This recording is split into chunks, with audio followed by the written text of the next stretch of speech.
Hello friends, स्वागत है मेरे इस यूट्यूब चैनल पर। आज मैं निष्ठा 2.0 मॉड्यूल 10 का आंसर की लेकर आपके सामने उपस्थित हूँ, जिसका नाम है विद्यालयी शिक्षा में नई पहलें। इस वीडियो में 40 से अधिक प्रश्न शामिल किए गए हैं। इस वीडियो की सहायता से आप किसी भी अटैम्प्ट में 20/20 ला सकते हैं। आप इस वीडियो की हेल्प लेते हैं तो किसी अन्य वीडियो की हेल्प नहीं लेनी पड़ेगी। और यदि आप मॉड्यूल 10 और मॉड्यूल 12 का भी आंसर की चाहते हैं तो डिस्क्रिप्शन में लिंक दिया हुआ है, वहाँ से आप इस वीडियो को देख सकते हैं। चलते हैं पहले प्रश्न की तरफ। पहला प्रश्न है वास्तविक समय में डेटा एकत्र के लिए सरकार द्वारा शुरू किया गया ऑनलाइन पोर्टल। इसका option number D is the right answer, UDISE plus एकीकृत जिला शिक्षा सूचना प्रणाली।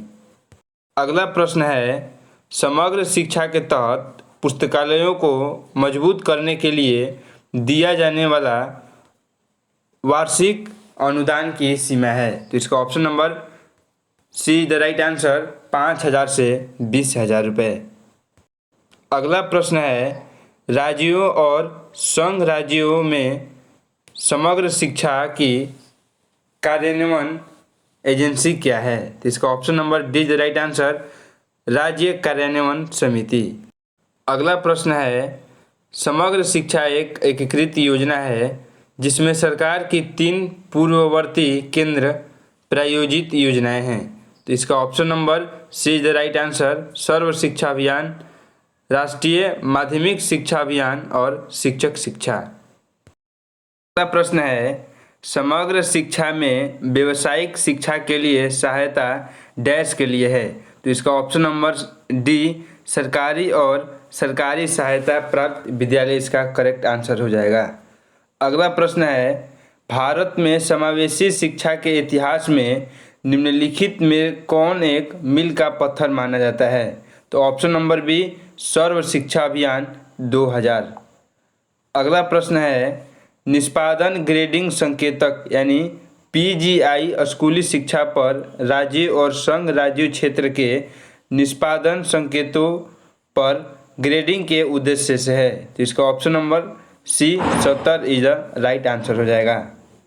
अगला प्रश्न है इस योजना का एक प्रमुख उद्देश्य अध्यापक शिक्षा के लिए संस्थागत सहायता प्रदान करने पर ध्यान केंद्रित करना है। तो इसका ऑप्शन नंबर डी। अगला प्रश्न है समग्र शिक्षा योजना का विजन क्या है। तो इसका option number A is the right answer, शिक्षा के लिए सतत विकास लक्ष्यों के अनुसार प्री स्कूल से उच्चतर माध्यमिक स्तर तक। अगला प्रश्न है स्कूली शिक्षा पर सभी जानकारी प्रदान करने के लिए देश भर के 15 लाख से अधिक विद्यालयों को जोड़ने के लिए शिक्षा मंत्रालय द्वारा शुरू किया गया पोर्टल। तो इसका option number A is the right answer, Shagun portal हो जाएगा। अगला प्रश्न है समग्र शिक्षा के तहत विद्यालयों में आत्मरक्षा प्रशिक्षण का उद्देश्य है। तो option number D is the right answer, लड़कियों की सुरक्षा सुनिश्चित करना। अगला प्रश्न है राष्ट्रीय शिक्षा नीति 2020 के अनुसार 10+2 संरचना को किसके द्वारा प्रस्तावित किया गया है। तो option number C is the right answer, 5+3+3+4। अगला प्रश्न है शिक्षा को किस संविधान संशोधन में समवर्ती सूची में शामिल किया गया। तो 42वें समवर्ती सूची में शामिल किया गया। अगला प्रश्न है पुनर्निर्मित समग्र शिक्षा के तहत कस्तूरबा गांधी बालिका विद्यालय का उन्नयन किया गया। तो 6 से 12 तक। अगला प्रश्न है समग्र शिक्षा योजना के मुख्य घटक, और यहाँ पे 5 दिए गए हैं। प्री स्कूली शिक्षा, समावेशी शिक्षा को बढ़ावा देना, बड़े भारत पढ़े भारत, आत्मरक्षा, और यहाँ पे 5 कथन दिए गए हैं और इसको कैसे आपको सजाना है। तो इसका करेक्ट आंसर हो जाएगा ऑप्शन नंबर डी, 1 2 3 4 5। अगला प्रश्न है समग्र शिक्षा में निम्नलिखित में से किन कक्षाओं के लिए सहयोग दिया जाता है? तो option number C is the right answer, पूर्व विद्यालय से 12वीं तक। अगला प्रश्न है, समग्र शिक्षा योजना का मुख्य बल 2T पर केंद्रित करके स्कूली शिक्षा की गुणवत्ता में सुधार करने पर है। एक शिक्षक और दूसरा डैश, तो प्रौद्योगिकी है। प्रश्न है, प्रारंभिक विद्यालयों तक पहुंचने के लिए कक्षा 1 से 8 के बच्चों को समग्र शिक्षा योजना के तहत परिवहन और अनुरक्षक सुविधा के लाभार्थी कौन हैं? तो ऑप्शन नंबर सी, विशेष आवश्यकता वाले बच्चे। अगला प्रश्न है, निम्नलिखित में से कौन सा सुधार समग्र शिक्षा में हस्तक्षेप नहीं है? तो इसका ऑप्शन नंबर ए, परामर्शदाताओं का प्रशिक्षण। अगला प्रश्न है, जिन कक्षाओं में बच्चों की अधिगम की उपलब्धि का आकलन करने के लिए राष्ट्रीय उपलब्धि सर्वेक्षण किया गया है? तो option number A is the right answer, कक्षा 3, 5, 8 और 10।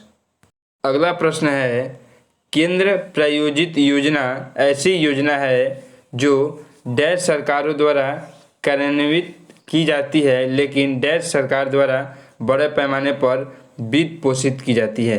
तो इसका option number D is the right answer, राज्य या संघ, राज्य, क्षेत्र और केंद्रीय। अगला प्रश्न है, समग्र शिक्षा का उद्देश्य विशेष आवश्यकता वाले सभी बच्चों को डैश कक्षा से एक निरंतरता में शामिल करना है। तो option number D is the right answer, 1 से 12।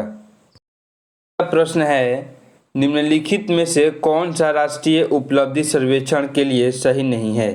तो इसका option number be the right answer, यह नियमित अंतराल में नहीं किया जा सकता है। अगला प्रश्न है, UDISE का पूरा नाम क्या है? तो इसका option number D the right answer, स्कूली शिक्षा पर एकीकृत जिला सूचना है। अगला प्रश्न है, इस योजना का एक प्रमुख उद्देश्य अध्यापक शिक्षा के लिए संस्थागत सहायता प्रदान करने पर ध्यान केंद्रित करना है।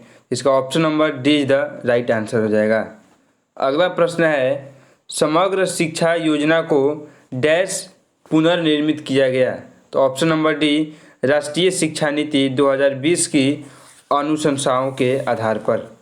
अगला प्रश्न है, संशोधित समग्र शिक्षा के तहत परिवहन सुविधा डैश के लिए है? तो ऑप्शन नंबर ए, माध्यमिक स्तर के सभी विद्यार्थियों के लिए। अगला प्रश्न है, किस संगठन ने अधिगम के प्रतिफलों में सुधार के लिए एक संरचना बनाने के लिए एक प्रायोगिक सर्वेक्षण किया और विद्यालय आधारित आकलन SBA आयोजित करने का निर्णय लिया? तो option number D, NCERT is the right answer. अगला प्रश्न है, निम्न में से कौन मध्याह्न भोजन योजना का दृष्टिकोण नहीं है? तो अतिथि भोजन।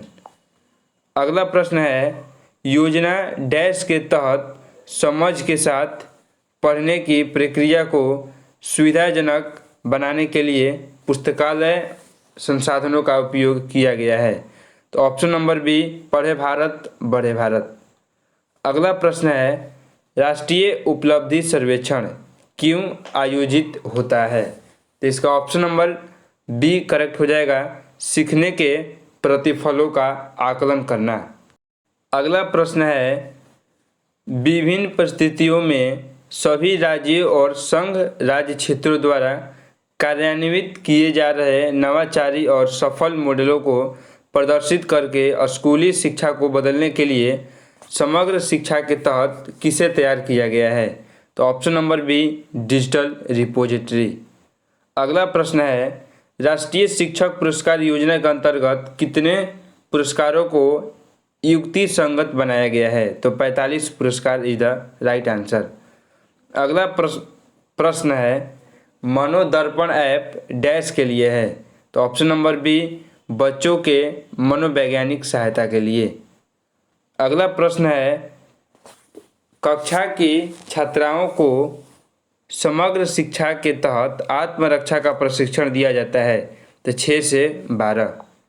अगला क्वेश्चन है, परख डैश के साथ जुड़ा हुआ निकाय है। तो ऑप्शन नंबर सी, निष्पादन और समग्र विकास का आकलन। अगला प्रश्न है, शिक्षा का अधिकार अधिनियम 2009 के तहत सभी निजी विद्यालयों को आर्थिक रूप से कमजोर पृष्ठभूमि से आने वाले बच्चों के लिए अपने सीटों का प्रतिशत आरक्षित करना आवश्यक है। तो 25% इज द राइट आंसर।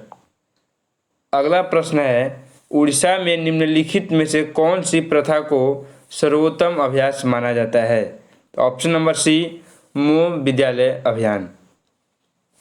अगला क्वेश्चन है, निम्नलिखित में से कौन सी पहल बच्चों को प्रकृति का अनुभव करने और बागवानी में रुचि पैदा करने में मदद करती है। तो विद्यालय पोषण उद्यान। अगला क्वेश्चन है, जिन्हें समग्र शिक्षा के तहत शुरू किया जा रहा है ताकि सीखने के प्रतिफलों का निष्पक्ष आकलन किया जा सके। तो option number B is the right answer, विद्यालय आधारित आकलन SBA।